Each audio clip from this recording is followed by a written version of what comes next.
Chapter 9 last day 1। क्या मैं आपके लिए एक सगाई की अंगूठी तैयार करूं या इसकी जरूरत नहीं है? अल्फ्रेड ने एडगर के सामने दरवाजे पर आकर पूछा। वह अपने हाथ पीछे करके अलेसांद्रा को उसकी गाड़ी में जाते हुए देख रहा था। कल सुबह के लिए अंगूठी तैयार कर लेना। हम बैरेट्स के घर जाएंगे, एडगर ने दरवाजे से बाहर जाते हुए कहा, जैसे ही गाड़ी उसके संपत्ति से बाहर निकलने वाली थी। ध्यान रखना, इससे पहले कोई भी यह न कहे कि उन्होंने उसे यहां देखा था। बिल्कुल, अल्फ्रेड ने दरवाजा बंद किया। क्या मुझे उसके परिवार के लिए उपहार भी तैयार करना चाहिए? पिताजी के लिए मेरी सिगारों का संग्रह, माँ और बेटी के लिए कुछ गहने और अलेसांद्रा के लिए बहुत सारी पेंटिंग। मुझे कुछ पेंटिंग्स को हटाना है क्योंकि मैं अलेसांद्रा से नई पेंटिंग्स खरीदने जा रहा हूं। इसके अलावा मेरे कमरे से कुछ चीजें ले जाओ ताकि वह उन्हें रख सके। तुम एक ही कमरे में सोओगे? अल्फ्रेड ने आश्चर्यचकित होकर कहा। एडगर ने पीछे मुड़कर अल्फ्रेड की ओर देखा। यह इतना चौंकाने वाला क्यों है? वह मेरी पत्नी होगी अल्फ्रेड। क्या तुम वह नहीं थे जिन्होंने मुझे परंपरा का पालन करने की सिखाया था? यंग मास्टर, जिस परंपरा का मैंने उल्लेख किया है उसमें ऐसी स्थिति का कोई जिक्र नहीं है। क्या उस युवती ने तुम्हारे साथ सोने की सहमति दी है? मुझे आशा है कि तुमने उसे पहले यह बताया। नहीं, मैंने इसे आखिरी में बताया था, जैसे कि वह मेरे बच्चों की मां बनेगी। एडगर चलते हुए वापस अपने अध्ययन की ओर बढ़ा। बच्चे? अल्फ्रेड ने अपनी छाती पकड़ ली, इस सूचना को झेलने में असमर्थ। तुम फिर से नाटक कर रहे हो अल्फ्रेड, एडगर ने बिना पलटे कहा। मेरे पास काम है। अगर कोई और आए तो उन्हें वापस भेज दो। और अब मुझसे और सवाल मत पूछो, वरना तुम ज्यादा तनाव में आकर मर जाओगे। क्या तुम मरना चाहते हो, अल्फ्रेड? नहीं, यंग मास्टर।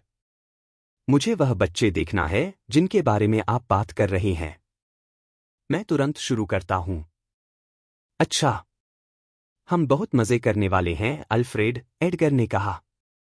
इस बीच अलेसांद्रा अपनी गाड़ी में बैठकर घर लौट रही थी। जैसे ही वह एडगर से दूर और सामान्य रूप से सांस ले पा रही थी, उसे सच्चाई का एहसास हुआ। उसने खुद को यह सुनिश्चित करने के लिए चुटकी भरी कि वह अब भी सपना देख रही थी या सच में जाग चुकी थी। मैं ड्यूक कॉलिंस से शादी करने जा रही हूं, उसने विश्वास से कहा। कौन सोच सकता था कि वह अचानक उसे यह प्रस्ताव देगी? और कौन सोच सकता था कि वह इस पर राजी हो जाएगा? मैं वहां से लगभग बाहर आ चुकी हूं। आज उसका परिवार से निपटने का आखिरी दिन था। कल एडगर जब आएगा तो केट और कटरीना उसे छेड़ने के लिए कुछ नहीं कर पाएंगे। वे इससे नाराज हो सकती हैं कि अलेसांद्रा एडगर से सगाई कर रही है और केट नहीं, लेकिन वे उसे छू भी नहीं सकेंगी। वह एडगर की पत्नी बन जाएगी और वह एक ऐसा आदमी था जिससे किसी को भी छेड़ना मुमकिन नहीं था। पिताजी क्या कहेंगे? क्या वह आखिरकार मुझ में रुचि दिखाएंगे? अलेसांद्रा ने अपने घर की ओर जाते हुए दीवार से सिर टिकाया। वह ड्यूक से केट से शादी करने के लिए कह सकते हैं। कल तो बहुत ही उथल-पुथल होगा। उसने आंखें बंद कर लीं, इस शांति का आनंद लेते हुए जो थोड़े समय के लिए थी। जब गाड़ी घर पहुंची तो अलेसांद्रा को यह देखकर कोई आश्चर्य नहीं हुआ कि दरवाजे के पास एक शख्स खड़ा था। उसके पिताजी जानते थे कि उसकी मां खुश नहीं होगी कि वह घर से बाहर जा रही है, और अलेसांद्रा ने सुनिश्चित किया था कि वह कटरीना से पहले निकल जाए। पहले केट और अब कटरीना की बारी थी। जब गाड़ी रुकी तो अलेसांद्रा ने खुद अपना दरवाजा खोला क्योंकि लोग उसके पास आने से डरते थे। उसने अपना सिर नीचे झुकाया ताकि वह कटरीना को देख न सके और घर के प्रवेश द्वार की ओर बढ़ी।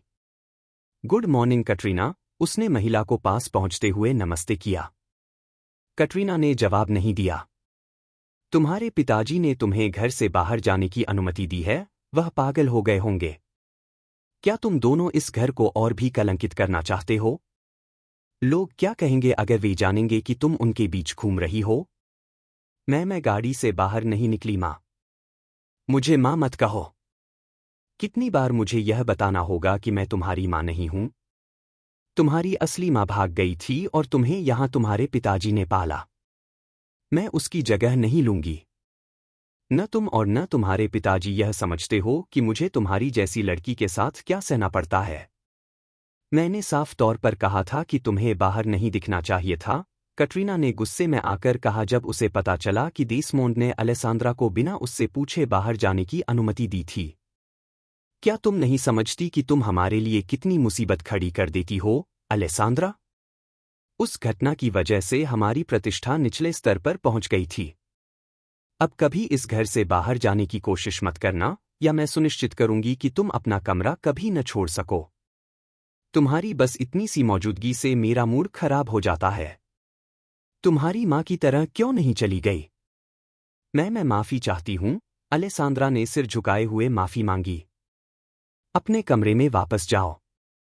तुम्हारी उपस्थिति मेरे मूड को खराब करती है और मैं उन मास्कों को देखकर थक गई हूं।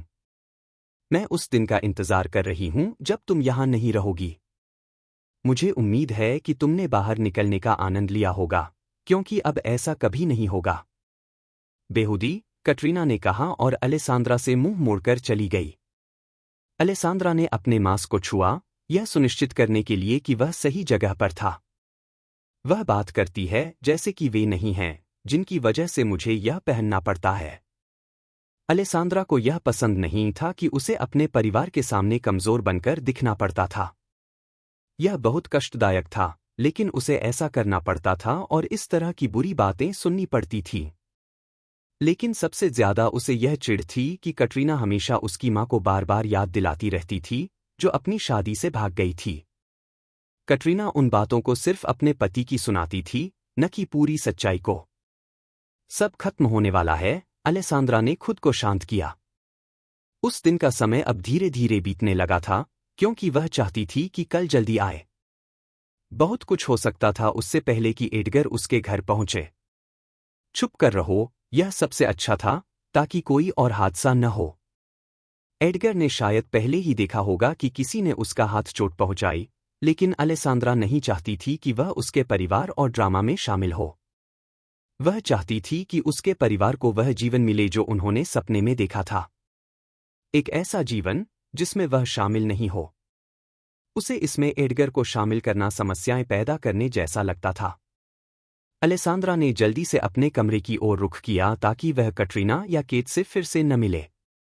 लेकिन जब वह दरवाजे तक पहुंची, तो उसने देखा कि दरवाज़ा हल्का सा खुला हुआ था, जैसे कोई अंदर गया हो। यह कटरीना हो सकती थी, यह देखने के लिए कि उसके पिताजी ने उसे जाने दिया था या नहीं। अलेसांद्रा ने यही आशा की थी, लेकिन उसकी घबराहट बढ़ गई जब उसने देखा कि केट उसकी खिड़की के पास खड़ी थी। केट, उसने अपनी बहन को पुकारा। ओह, तुम जल्दी वापस आ गईं? मज़े देखने का समय मिला। माँ ने कहा था कि हमें पालतू जानवर रखने की अनुमति नहीं है। तुम सोच सकती हो कि मुझे कितनी हैरानी हुई जब मैंने यह छोटा सा जानवर यहाँ देखा। केट ने वह बिल्ली उठाई जिसे अलेसांद्रा खाना खिला रही थी।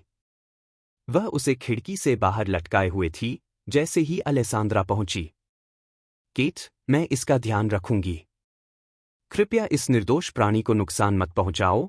अलेसांद्रा धीरे धीरे पास बढ़ी, ताकि वह केट से पहले उस बिल्ली को ले सके। तुम मुझे परेशान करती हो, अलेसांद्रा।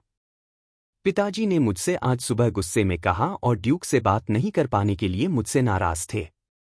यह सब तुम्हारी गलती है, अलेसांद्रा। याद रखना, केट ने बिल्ली को खिड़की से बाहर फेंक दिया और पास के पेड़ से टकराने के बाद उसे गिरते हुए देखा। पहले तो केट का मन था कि वह बिल्ली को बस खिड़की के बाहर फेंक दे, लेकिन अलेसांद्रा के लौटने ने उसे गुस्से से भर दिया। अगर वह चाहती तो उसे कहीं और से ऊंचाई से फेंक देती। मैंने तुम्हें कहा था कि कभी, केट चिल्लाई, जब अलेसांद्रा भागते हुए कमरे से बाहर निकल गई, बिना उसकी बात सुने।